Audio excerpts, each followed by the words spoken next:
Hi everyone, and welcome to my channel Budgeting for Future. Today we are doing our Tuesday transfer video where we break down all the little money moves that we've made this week in order to reduce our debt and also increase our overall wealth.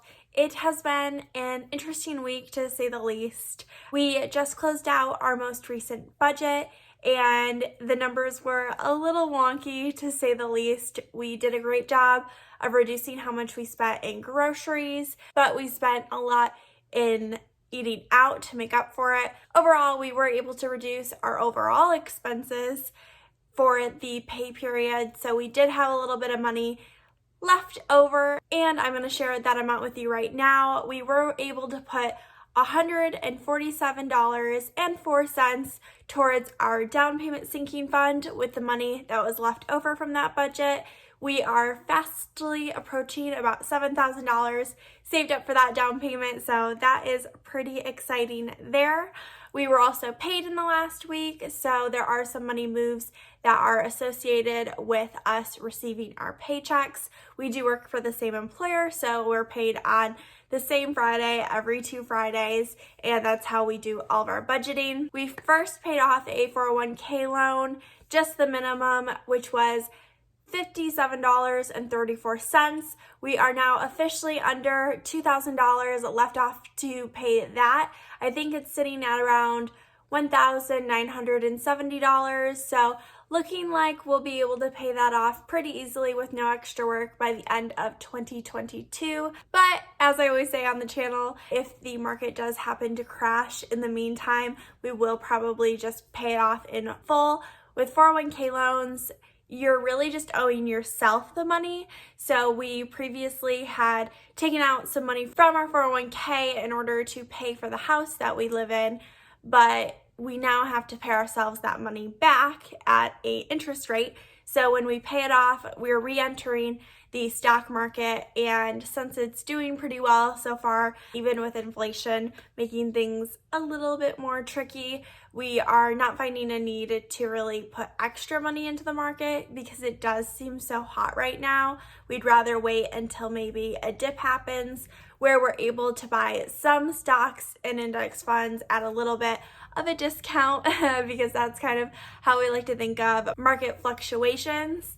And with that being said, we did contribute to our 401k like we always do. We put 5% of our income towards our 401ks, and then our employer matches us another 4% on top of that. So in total, it's 9% that goes into our 401ks every single paycheck. That would be $376.77 there, and that number is actually going to change. We got some rumors at work because again, we work for the same employer, my husband and I, and we heard that they were going to be adjusting the pay of lower level workers, which is quite a phrase. Originally when we heard that, we were thinking people who make like less than $40,000 a year, and we were kind of hoping, since I'm one of the employees that makes less than $50,000 a year, that maybe I would see a increase in my pay. But it actually turned out that my husband's pay, and he makes closer to, well, now the $60,000 range. It turns out that he actually was one of the people who was affected by the increases in wages at our company.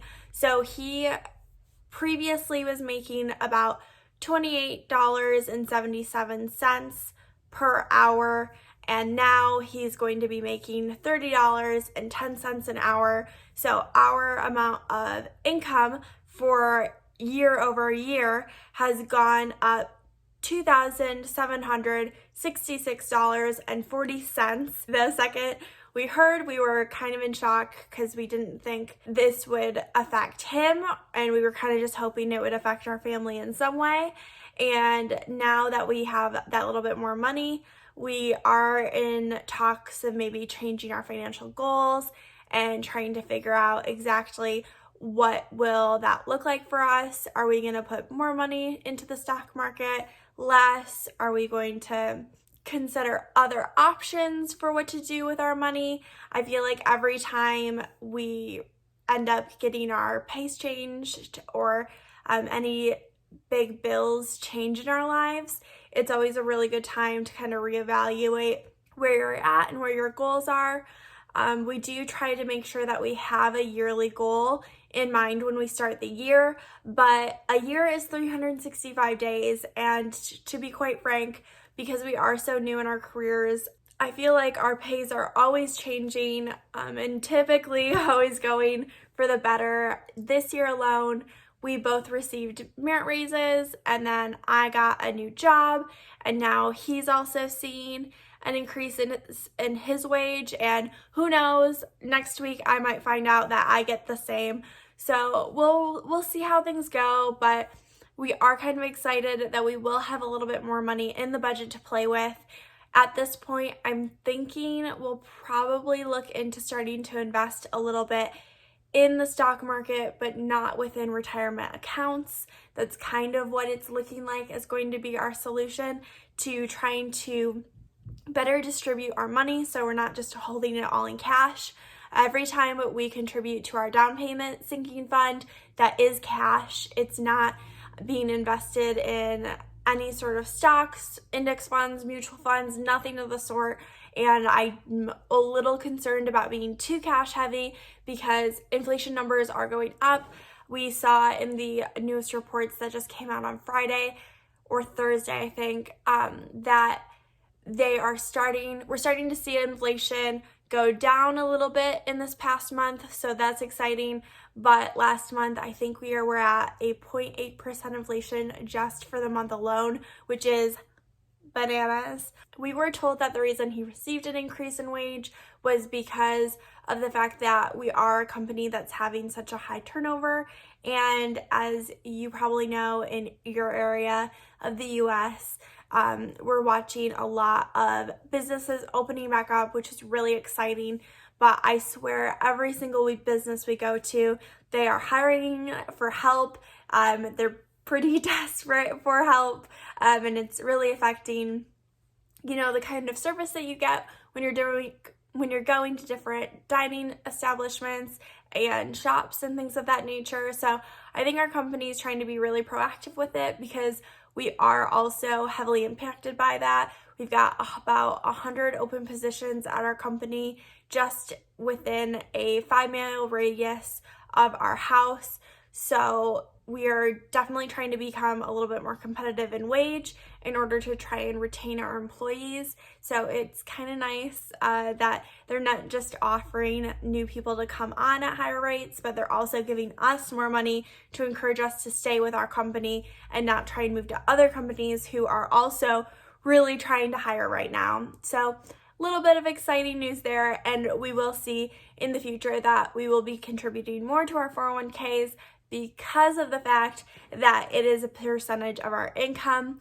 We are going to continue to try and contribute 14% of our income towards retirement specifically. So we'll even be probably putting more money into our Roth IRA. So exciting news here in the Fisher household. And I'm hoping for good news again next week when my boss comes back into office and may or may not be also increasing our wages as well. And now that I'm done rambling about that exciting news, we've got a few extra money moves that we've made this past week that we like to do when we are opening up a new budget and starting out the next 2 weeks of our financial journey. The first thing we did was we put $40 towards our phone sinking fund. We do pay for our phone bill annually, and so we do save up little amounts of money throughout the year in order to pay for that so that we're not hit with a $1,000 bill at the end of the year. We also put away $30 for pets. They get their own special fund where we save up for their food and their litter and any vet bills that might come up. We are doing a great job at building that account right now. It is actually valued at over $100, so they've got quite a bit of money, and I'm hoping to buy them some cat treats soon because I think they deserve them. We haven't had them in the house in a while, and they always are like sad, crying at us, being like, treats, treats, treats. So I'm excited to splurge a little bit and get something for them. We also are doing a savings challenge right now, so we are trying to save $5,000 within the next year. We do plan on putting that towards our down payment, and so we did decide to put another $130 into that account, and that brings us up to right around $1,500 at this point. If you're interested in seeing the savings challenge that we're working on, it's always linked down below for you to check out. And then last but certainly not least is us contributing to our Roth IRA. Like I said earlier, we do try to make sure that we are putting 14% of our income towards retirement specific accounts. We find it very important that we are diversifying the types of goals that we have, but that is always a big focus of ours. And so we put $74 into a index fund inside our Roth IRA this week, and that wraps up all of our money moves. If you have any good news to share, please do so down below in the comments. I would love to know if you made any big money moves in your family or any that you're really just proud of. Honestly, they don't have to be big dollar amounts. They just have to mean a lot to you for them to feel impactful. I definitely understand that. There's been a few people commenting on the channel lately being like, I just started my journey. I already kicked down one debt. I'm working on my second, and I'm absolutely loving hearing from you guys. It's so exciting to know that other people are on a financial journey here with me. And yeah, I'm just proud of you guys. And I always really appreciate reading any comments that you have to write me. I love responding to them as well. And if you're interested in connecting with me more, I do have an Instagram. It's at Budgeting for Future. So if you want to check me out there and DM me, feel free to do that as well. And yeah, I hope you have a great rest of your day, and I hope your budget is always balanced. Bye!